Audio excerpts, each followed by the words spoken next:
Hey everybody, this is the Sliders Review, and I'm here today to talk to you about The Burning Girls. So this was a mini-series that came out in the UK on Paramount Plus on October the 19th, but you can watch it in America on Roku TV channel. And so, which is also kind of cool because you get to watch it for free in America, but you gotta pay for it in the UK.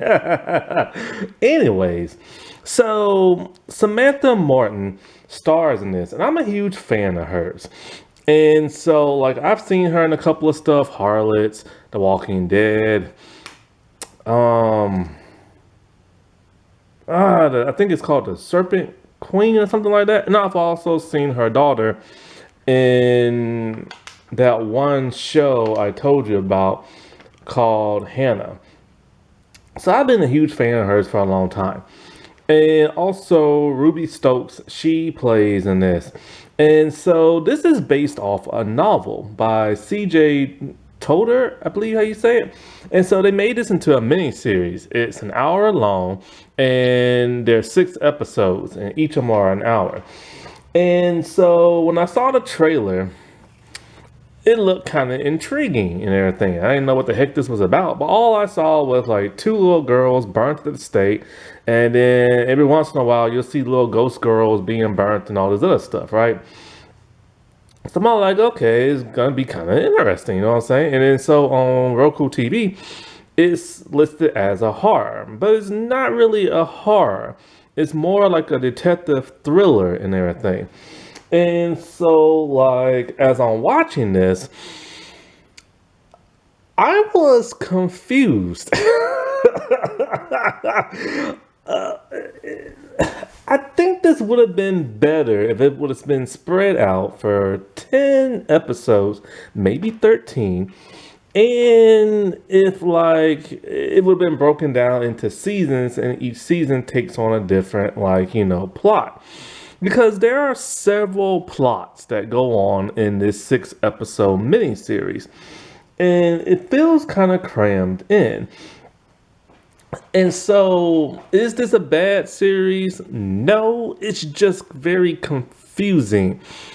It's okay. I would say it's really great or good, but there are so many twists and turns that it leaves you confused, and then they hit you with the last 30 minutes of the show with so many shocking plot twist reveals that it's just kind of wait, what? Some of these things I kind of suspected, but it's kind of let it breathe, let it breathe. Because it's just one twist after another, and you just can't keep up.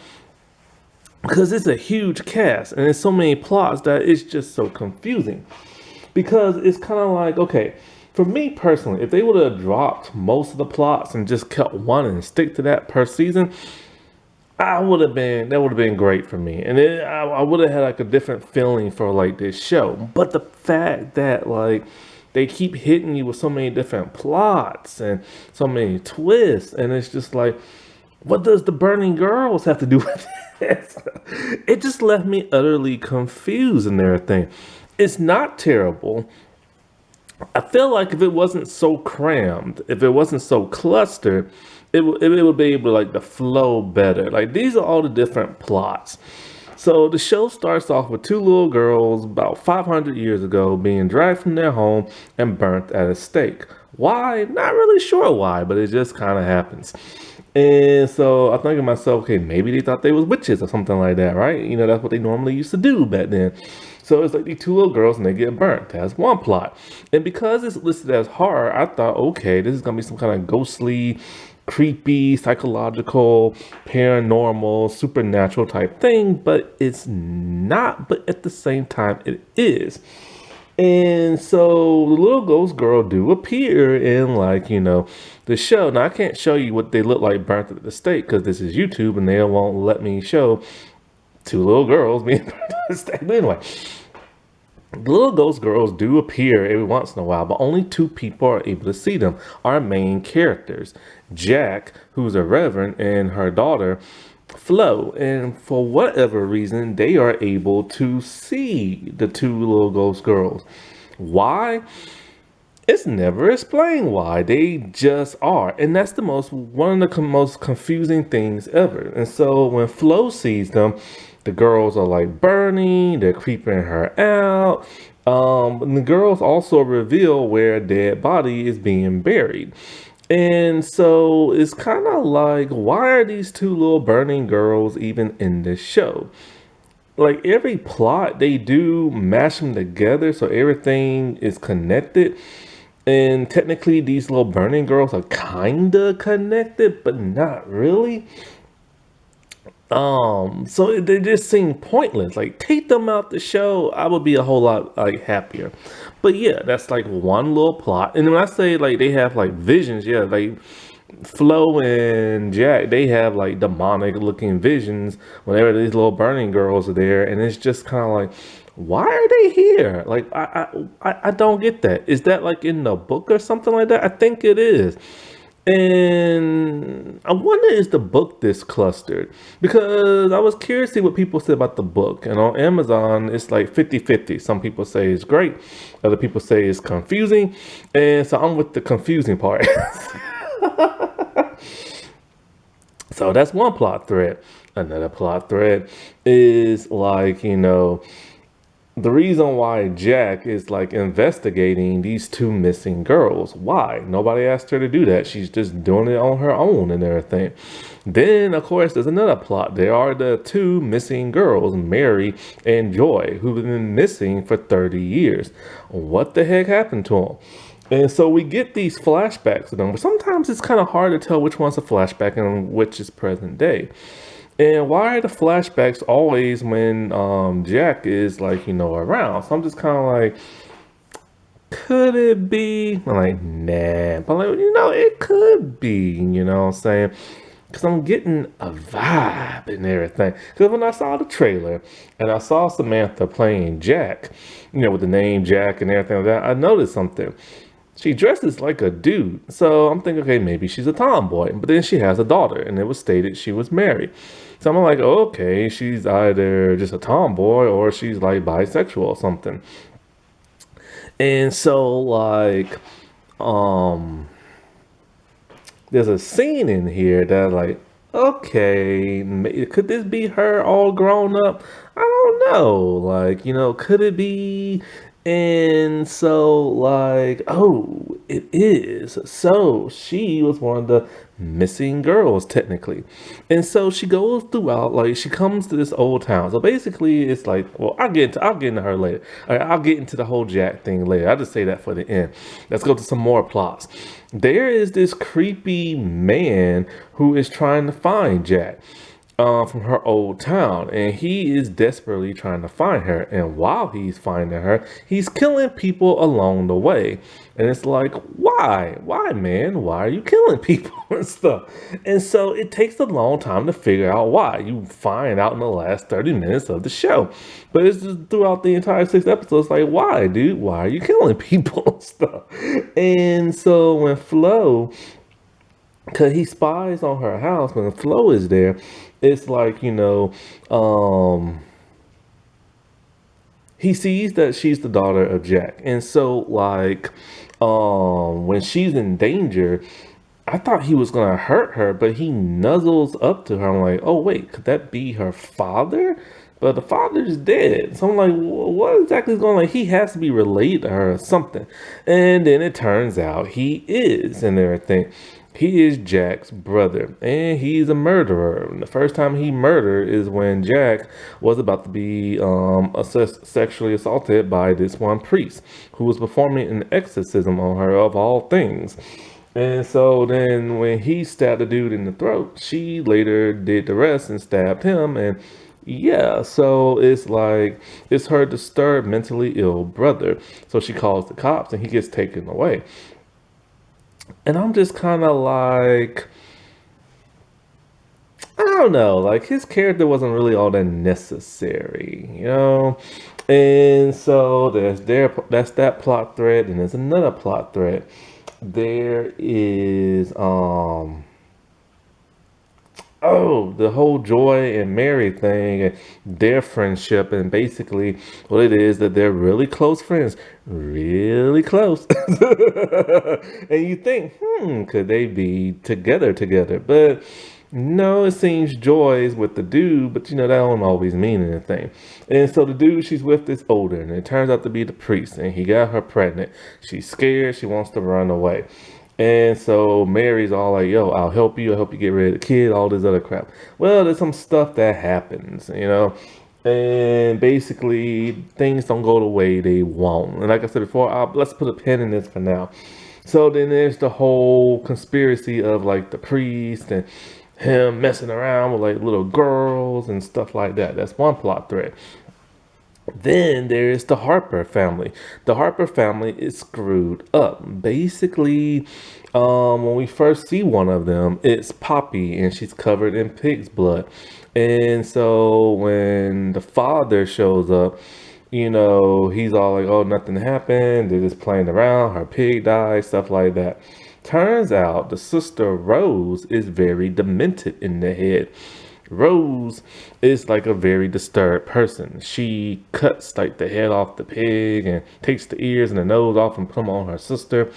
And so when you first watch this show, see, when you see the Burning Girls and you first watch this show and it said it's linked to horror, you assume everybody in the show is, in this town is like possessed because they act very weird and unusual. They're not possessed, they're just weird and unusual. So that threw me off and confused me and everything. And so, like, basically, whatever bad thing Rose does, her father is always going to be her alibi and lie. And their family's pretty rich. Why? Because apparently his ancestors were like martyrs or something like that. I think they're tied into the Burning Girls in the beginning of the thing. But it's a little confusing. And so, like, when the mom finally goes on Rose's phone, she sees all this disturbing stuff. Rose has been tormenting that of Flo, her and her cousin, to the point where they keep acting like they're gonna kill Flo and everything. And it's like, girl, what is wrong with you? Why are you tormenting Flo? And then there's the whole plot with like Wrigley and everything. He is just this like mysterious boy that, the bad boy type that you assume. Flo finds him just peeing in her little like home thing and stuff. And so of course she ends up befriending him because he has that bad boy vibe and she likes that and everything. Rose is all like, leave him alone. He's dangerous. He burnt down his last school, but Rose doesn't. No, Flo don't care because she likes the bad boy type. And so it turns out that some girl rejected him and he burnt down the school and then ended up, I think, hurting somebody.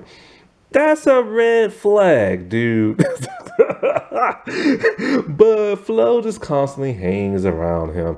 And so every time she hangs out with him, next thing you know, Rose shows up with her crazy cousin who literally shot at like Flo, but it hit her camera because she likes to take pictures and everything.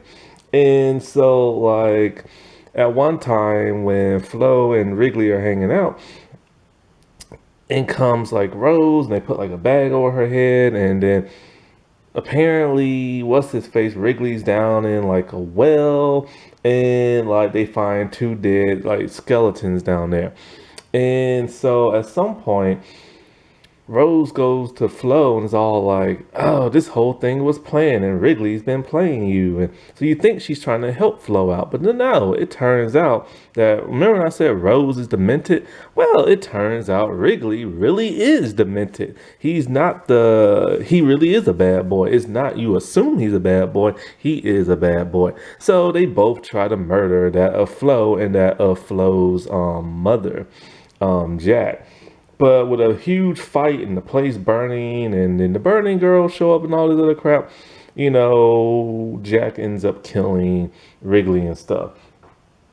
And so then next thing you know, Rose like goes to like have to talk to the cops and everything and blah blah stuff like that. Anyway, And so it's kind of like, oh, okay, he is a bad boy and everything. And so, like, who are the two dead bodies down there? Because he killed his aunt and everything. And why did he kill his aunt? Because this one pastor who hung himself in the beginning of the episode turned out to be gay, and he was having a love affair with Aaron, who's also like a preacher, pastor dude or something like that. And so he didn't like his aunt being played, so he killed his aunt. Boy, it's crazy in there. And so, like, next thing you know, so let's see, he made the priest dude hang himself and all this other crap. So he's just like a very disturbed person and just very, very evil and all this other crap. And so turns out that the dead bodies in the well that he was in, he had no idea there was dead bodies down there.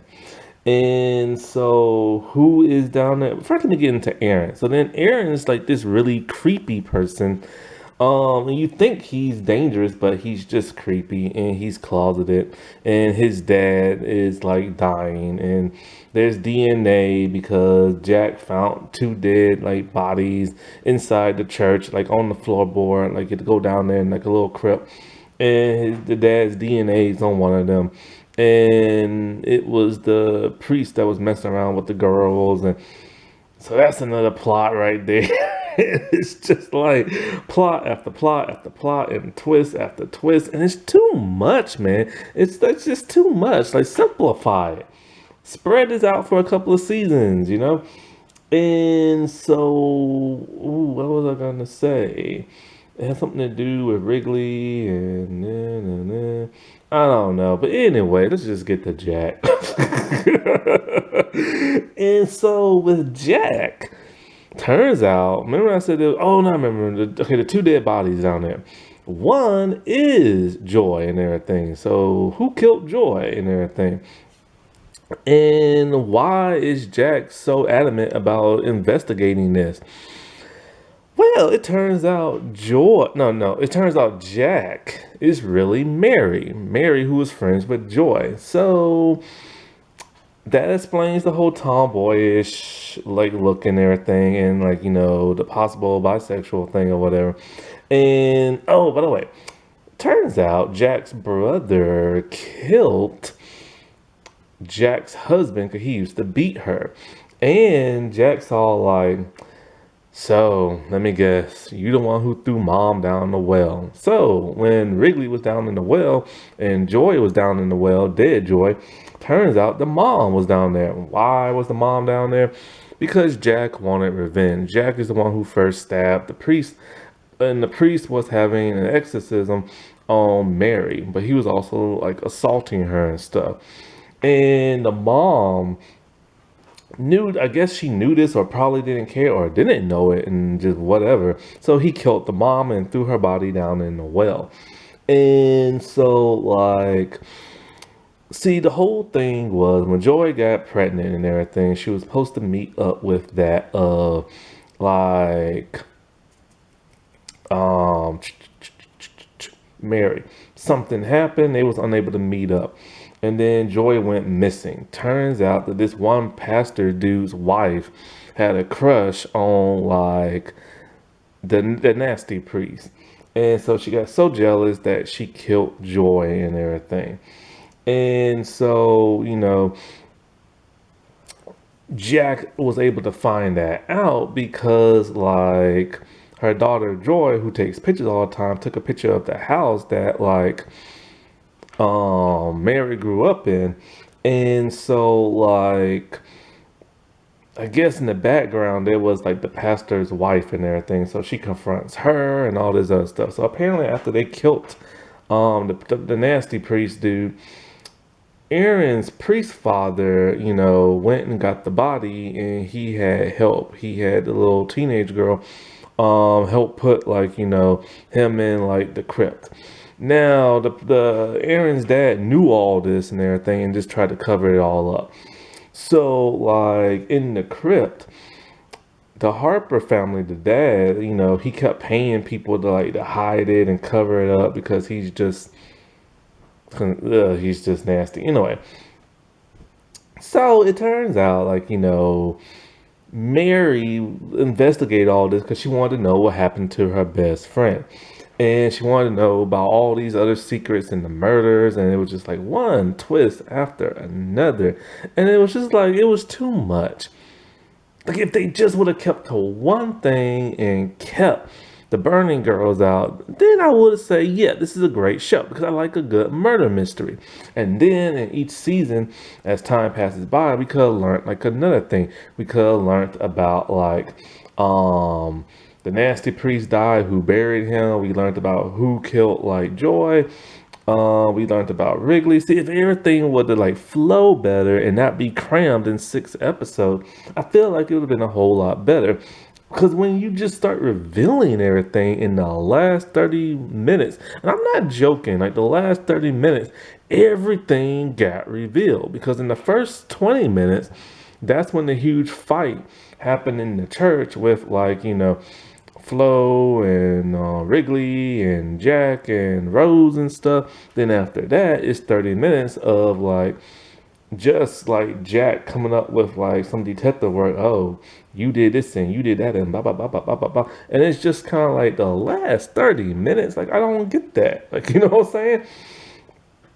It's an interesting show and it will keep you hooked, but as you're getting hooked, you're getting confused, or at least I did, at least some people did who read the book. And so CJ did write a really cool book and everything. I just wish the show didn't cram it in 6 episodes and stuff, because you really don't get a good sense of all these twists at the end as you're watching the first 5 episodes, because Wrigley literally doesn't turn evil until the 5th episode. And so there's really not a lot that makes you think that the brother is related to her and all this other crap. Because you do suspect something with the flashbacks and Jack. She has to be somebody, but could she really be? You know what I'm saying? And then it's oh, so she is Mary and changed her name and came back into town and looks different and people couldn't tell who she was. But then I left one thing out. Somebody sent her an exorcism box and everything, and somebody stole the knife, and I guess it was Wrigley or something like that. But who sent her the box? It's never really been explained. Maybe it was the brother, but I thought he didn't know where she lived and he had to keep asking people around, and the box was already sent to her.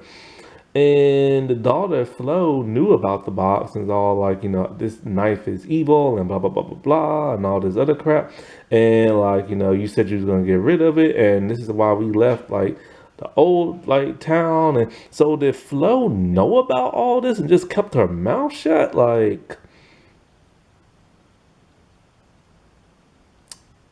You know, I just. It's not a bad show. It's just crammed. It's really, really crammed, and it needs to flow better. But the even bigger confusing part of this whole thing that really gets me is that Jack's not really investigating anything. She's basically just going about her natural life and trying to keep her daughter away from that dude.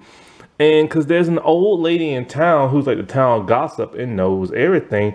And she pretty much tells Jack everything. So it's not like Jack's really going around investigating this clue that leads to this clue to that clue, because the lady's just telling her everything. But the stuff the lady's telling her, for the most part, Jack already knows. The whole thing with Mary, Joy, and the priest dude and stuff like that. She already knows all that stuff. So, but they making it pretend she's learning it for the first time. But in terms of the priest hanging himself and all this other stuff, she's not even investigating that. Everything just kind of gets told to her because one situation leads to another and stuff. And she's not pushing her own story forward Everybody else is, because everybody else is just revealing things to her. Or, because like the whole priest hanging himself, she finds out why, because of that of Wrigley. And that's because he forced him to do that and stuff, because, the priest dude was having an affair with Aaron and stuff. Aaron decides to confess to that of like Jack, that like he's gay and everything. So it's not like she's finding these things out by herself. People are literally just telling her and pushing her story forward. And I don't get that. Is the book like that? If not, I don't like the writing of that in like the show. Because in the show, your protagonist is supposed to make everything happen, not the other way around. The only reason why she found out about the crypt is because her daughter was in the church and her foot fell in it and stuff. And if anything, it's more like Flo is pushing the story forward, because Flo's the one who's interacting with Wrigley, interacting with Rose. She found the crypt and like other stuff like that. Alrighty, well, I'll talk to y'all later. Bye.